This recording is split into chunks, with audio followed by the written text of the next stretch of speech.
Esse slide é apenas para trazer aí a lista das tecnologias que vamos abordar aqui, né? Na parte de especificações web vamos falar sobre Java Server Face e na área de Java corporativo só não vamos lidar realmente em detalhes com Java Persistência API.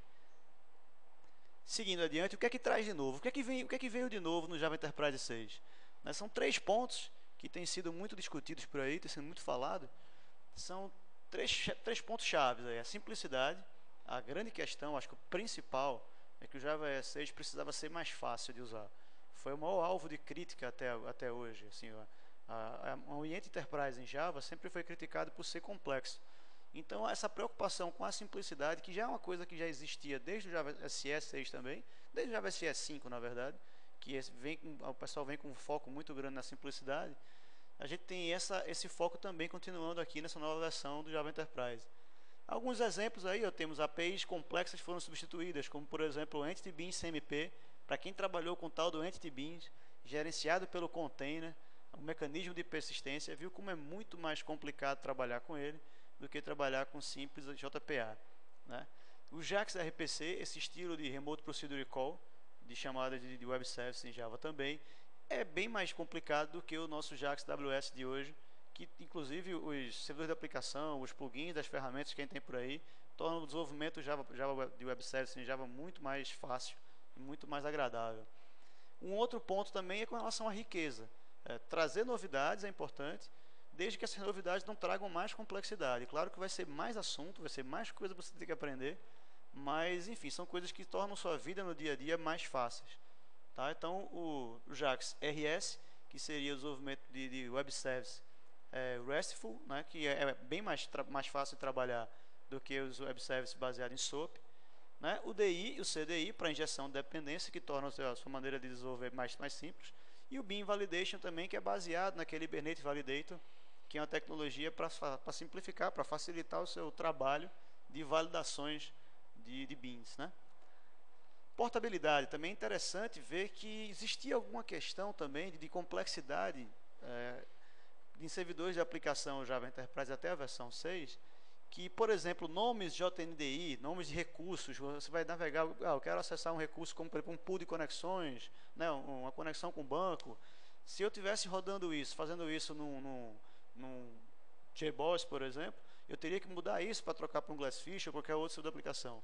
Então, agora os nomes JNDI são completamente padronizados. Então, você pode portar o seu projeto de um servidor de aplicação para outro sem essa preocupação em sair trocando os nomes dos recursos que você publica por lá, certo?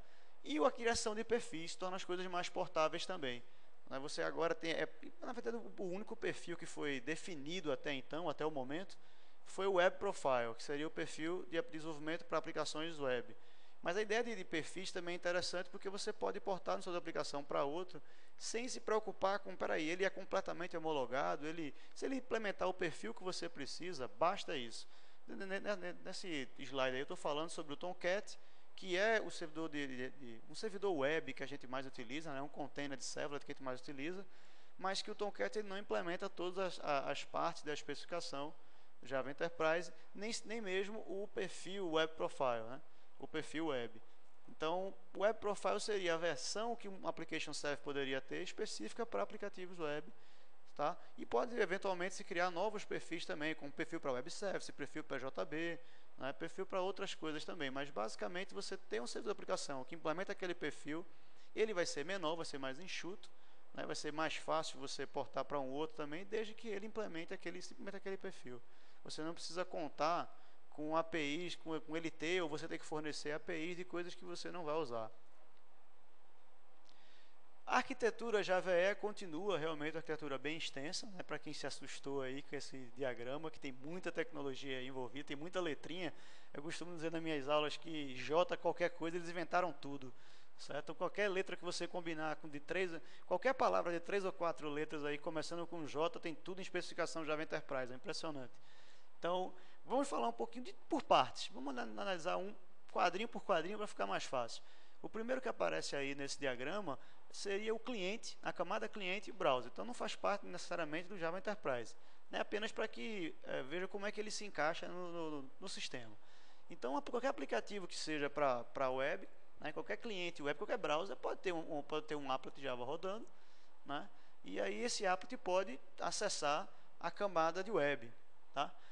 O cliente pode ser um applet, como também o cliente pode ser um programa Java mesmo, um programa Swing, um programa desktop, seja Swing, SWT, o que quer que seja, tá?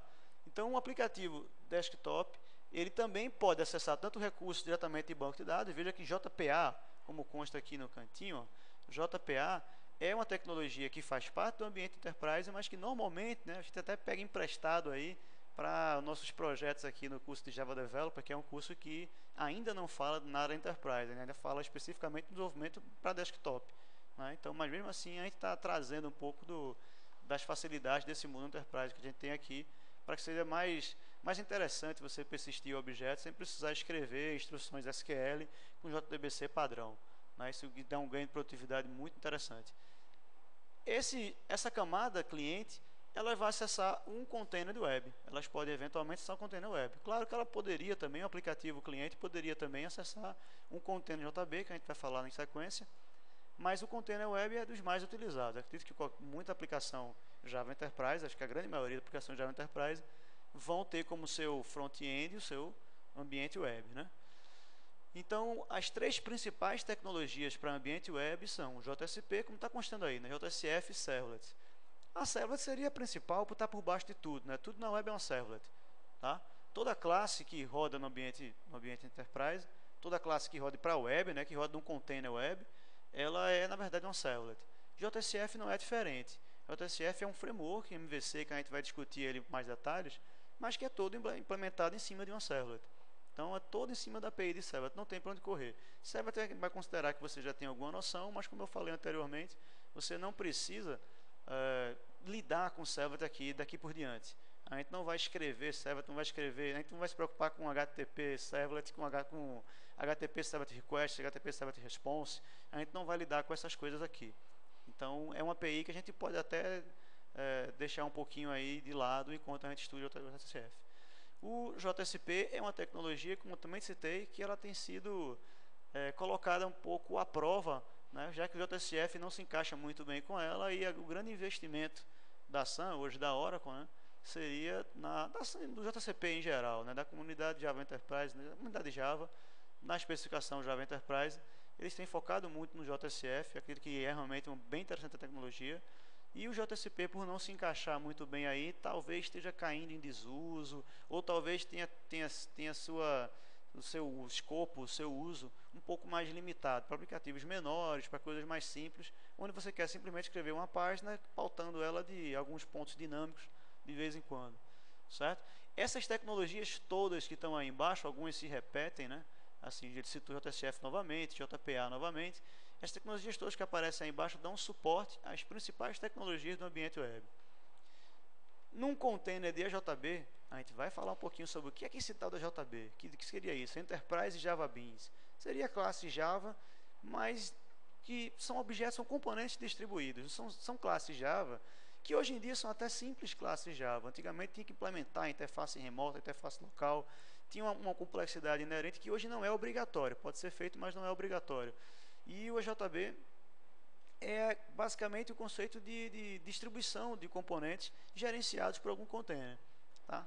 Então, para quem já viu RMI, coisa que a gente também já vê em módulos anteriores dos nossos cursos aqui, entende mais ou menos o que eu estou falando, que seria um objeto Java distribuído, certo? EJB, claro que traz muita coisa aí, tem muita especificação para a gente falar, porque o mundo corporativo não é pequeno, não é porque Java esteja ficando complicado. Muito pelo contrário, o Java Enterprise 6 melhorou muito, tornou as coisas muito mais fáceis, muito mais prazerosas de se trabalhar, mas ainda assim o meio corporativo requer certos cuidados, certas camadas, certos trabalhos que você precisa ter, tá? Vamos seguir adiante. Nossa agenda aqui do curso. Primeiro, assim, vou dar uma geral sobre o que é o ambiente Java Enterprise. Claro que foi muito ainda introdutório, muito por cima. E também vamos falar aqui sobre o que a gente vai focar nesse ponto aqui, né? O que a gente vai, de fato, discutir, qual a ordem das coisas. A primeira etapa aí seria o Java Server Face, versão 2.0. Vamos falar sobre arquitetura, sobre criação dos chamados backing beans, sobre os escopos de backing beans. Vamos falar sobre algumas tags que o JSF trouxe, né? De novidade aí, assim, que para quem não trabalha com JSF, vamos conhecer aí desde as tags mais fundamentais. o ciclo de vida do JSF, que é fundamental, é importantíssimo você entender como uma coisa funciona, né? O que acontece primeiro, o que acontece depois. O ciclo de vida do JSF é o ponto-chave para que você melhor aproveite o recurso. Tá? Vamos falar sobre conversores, sobre listeners, sobre validadores aí. Então, enfim, vai ser bem interessante, bem aprofundado, apesar de breve, mas vai ser bem aprofundado no nosso estudo sobre Java Server Faces. Ainda seguindo essa linha, a camada de template do JSF que vamos trabalhar aqui, até porque hoje na versão do Java Enterprise 6, o JSF 2.0 é o formato que foi considerado o ideal, ou seja, JSP é oficialmente considerado depreciado para o Java Server Face 2.0. Então vamos ver como é que a gente trabalha com facelets, como é que a gente realmente constrói templates em facelets e como é que a gente constrói componentes que possam ser reaproveitados posteriormente. Tá? É bem interessante, é bem fácil, bem leve e muito bem integrado com o ciclo de vida do JSF. Seguindo ainda nessa área de web, vamos focar um pouquinho no Ajax, que foi um dos grandes avanços do JSF 2.0, o suporte nativo, né, a Ajax, coisa que antes só se conseguia com alguns frameworks, algumas bibliotecas de terceiro, como é o caso do RichFace, que vamos continuar trabalhando com ele aqui. Certo? A gente vai falar do RichFace versão 4.0, que ainda está em vias de sair a versão oficial. Vamos aqui, por enquanto, lidar com a versão Milestone aqui, né? Uma versão ainda para ser aprovada, não é a versão oficial, tá? Mas já é um suíte de componentes muito interessante, né? Ele já traz muita tag, bem fácil de trabalhar. E aí vamos falar também sobre, né, o uso do RichFace para construções de aplicações ricas para a internet. Certo? Você vai ver aí que tem muita coisa interessante para a gente trabalhar. Seguindo aí, né, no próximo slide, vamos ver aqui Enterprise Java Beans, quer dizer, vamos sair um pouco da web, né, vamos falar sobre o lado servidor aí da história, né, vamos falar sobre Enterprise Java Beans, aí vamos citar os beans que existem, né, vamos falar sobre Session Beans, tá? Vamos ver aí os stateless, stateful, o novo singleton também, que é um bean, é interessante lidar hoje. O Time as Service, que já veio desde a versão anterior, que é a possibilidade que você tem de agendar algum serviço, né? Vamos falar sobre Message Driven Beans, que são beans orientados a mensagens aí, que servem para implementação de mensagem, para chamadas assíncronas. É bem interessante lidar com eles também. Vamos falar sobre injeção de dependência, aí especificamente sobre o CDI, né, Context Independence Injection. E nesse momento a gente vai falar sobre por que a gente vai injetar dependência, o que seria a injeção de dependência e o que a gente ganha com esse baixo acoplamento. Acho que o baixo acoplamento já é um ganho, você já entende isso como um ganho na aplicação. Então, por que é interessante você utilizar a injeção de dependência em vez de você mesmo ir atrás daquilo que você precisa para implementar alguma coisa? Como no caso, você injetar o Entity Manager, que é o objeto que a gente lida para persistir os nossos objetos no banco de dados relacional. Ele faz parte da API JPA. Né? Então, como é que a gente vai injetar um Entity Manager? Então, assim, em vez de você escrever como se fazia muito com o Servlet, criar filtros que criassem um cara como esse e depois no final ele comitasse uma transação para que você tivesse a cada requisição, você pudesse manipular o banco de dados, a gente vai ver aqui que com injeção de dependência tudo fica muito mais simples de escrever, você escreve muito menos. Então, autenticação e segurança é um assunto que não necessariamente é do Java Enterprise, mas a gente entende que é um assunto que é muito importante para aplicações corporativas. E até então, até chegar em meio corporativo, nossos cursos a gente não lida muito com isso. Então, para que não fique uma lacuna aí, uma ausência importante nos nossos cursos, é interessante falar sobre ele aqui, que é o local, imagino que seja mais interessante, mais primordial você ter preocupação com segurança. Vamos falar sobre conexões SSL, vamos falar sobre certificados digitais, enfim, sobre autenticação, tá? Então, é aquilo que é interessante de se desenvolver, uma aplicação que requer algum nível de segurança. E transações, que também não é um assunto específico apenas do meio do Java Enterprise, mas também é bem interessante se falar, afinal de contas temos objetos distribuídos na rede, e precisamos garantir que uma transação seja completamente realizada ou que nada seja modificado. Vamos discutir esse chamado padrão ACID, que é a coisa que se fala muito em banco de dados. sobre especificamente a API JTA, que é Java Transaction, né, sobre gestão de locks e tal, que aí a gente vai talvez faltar a falar um pouquinho sobre JPA nesse momento aí. As ferramentas que vamos utilizar aqui não são muitas, é bem simples, a gente não vai precisar sair baixando, eu vou estar com servidor tal, mas eu vou baixar, para implementar o TSF, eu vou baixar o Mojarra, vou baixar o Richface, vou baixar isso, baixar aquilo outro. Não, o Richface vamos utilizar sim, apesar de não estar sendo citado aí, mas vai ser uma biblioteca que a gente vai trabalhar mais na frente, mas em geral não vamos ter muitas ferramentas para lidar não. Basicamente um servidor de aplicação, o Glassfish é o primeiro servidor de aplicação que implementou completamente o Java Enterprise 6, é chamado de implementação de referência, né, o RI, o Reference Implementation. Vamos lidar com o Glassfish. Vamos trabalhar com o Eclipse, em vez de ser o NetBeans, como muita gente acaba usando, né? Naturalmente, quem desenvolve para Glassfish acaba que usa o NetBeans também. Mas assim, eu costumo lidar mais com Eclipse, eu tenho mais experiência com Eclipse, então não vou investir muito nisso aí não. E aí, para facilitar, para tornar o Eclipse um pouco mais, digamos assim, em pé de igualdade com o NetBeans, vamos trazer aqui esse JBoss Tools, que é uma ferramenta bem legal, que vai nos ajudar bastante na criação de componentes corporativos, certo? Durante as nossas aulas aqui, vamos desenvolver um projeto que é um sistema de reserva bem simples, tá? Não é nada muito complexo não, mas que já tem alguns pontos que a gente pode usufruir do meio corporativo. Nesse sistema de reserva vai ser basicamente um registro de reserva de diárias de hotel, tá? Então não vai entrar no mérito da forma de pagamento, não vai entrar na questão de pacotes e promoção de hotel não, mas basicamente sobre o registro de reservas. Tá? Então acho que o ponto-chave, o ponto inicial aqui desse sistema de reserva seria basicamente a entidade de reserva, que vai ser uma data em que ela foi registrada, qual é o valor total dessa reserva, para que a pessoa saiba que tem que pagar aquele valor, né? E numa reserva vai ter um cliente que reservou, e vamos criar uma herançazinha aqui, já que um cliente é uma pessoa que tem nome, telefone e e-mail, mas que ela pode ser pessoa física ou pessoa jurídica, né? Vai ter seu endereço aqui também, vamos criar um componentezinho, né? Onde a gente vai colocar todos os dados aqui de endereço, logrador, número, complemento, aquela história toda que a gente conhece de endereço. E, enfim, na hora que você registrar uma reserva, toda reserva tem uma coleção de diárias. As diárias, a gente imaginou que as diárias poderiam ser diárias que foram de fato reservadas, né? Existe uma subclasse diária aqui que seria diária reservada, sem nenhum dado particular, a não ser o fato de ter o registro de qual foi a reserva que registrou aquela diária, né? E também as diárias chamadas diárias avulsas. Vamos supor que uma pessoa chegue no hotel e queira reservar, não queira reservar, ela queira se hospedar direto ali. Então ela teria um valor de uma diária avulsa, e naquele momento você vai ter um quarto que foi ocupado por alguém, então não é possível fazer uma reserva, né, para aquele quarto ali, já que a pessoa está, na hora em que ela chegou ali, ela já está registrando uma, duas, três diárias para frente aí do que ela pretende usufruir. Certo? Toda diária ela vai ser, na verdade, uma data, né? A diária seria justamente o dia, mas o dia no quarto.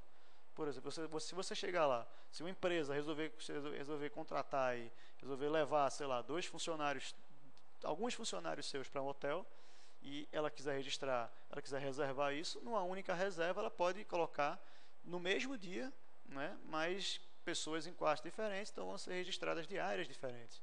Certo? Então a diária é basicamente a data e o quarto. Tá? E o quarto, só de brincadeira, a gente botou aqui algum enum, só para dizer que o quarto vai ter quais são os tipos de quarto possíveis, considerando que esse nosso hotel aí tivesse um standard, duplo, triplo, master, presidencial e o hotel da Mega Ultra, que eu vou até tentar descobrir o que é isso. Né? E aí, enfim, toda diária também vai ter uma coleção de hóspedes. Os hóspedes são basicamente pessoas físicas, né? Claro que toda uma pessoa que paga, o cliente que faz uma reserva pode ser uma pessoa jurídica, mas óbvio que quem se hospeda é uma pessoa física. A empresa não vai se hospedar. Quem vai se hospedar são os funcionários da empresa, ou enfim, quem a empresa esteja querendo presentear, digamos assim, com uma reserva, com uma diária em algum hotel, certo? Então, o registro aqui de diária vai ser diretamente ligado à pessoa física. A gente está vendo um sisteminha que vai ter algumas questões como associação polimórfica, como é o caso de reserva, que ela tem um registro de pessoa e não uma pessoa específica, né? Uma associação diretamente uma pessoa específica, que é o caso de pessoa física aqui para a diária. Vamos falar sobre componentização, vamos falar sobre relacionamentos.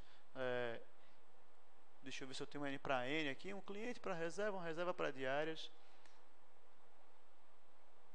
Uma pessoa física, né, se hospeda em várias diárias, e uma diária tem várias pessoas como hóspede. Então temos aqui um relacionamento N para N, enfim, temos aqui uma certa complexidade que a gente vai até lidar agora um pouquinho com o mapeamento que a gente vai fazer.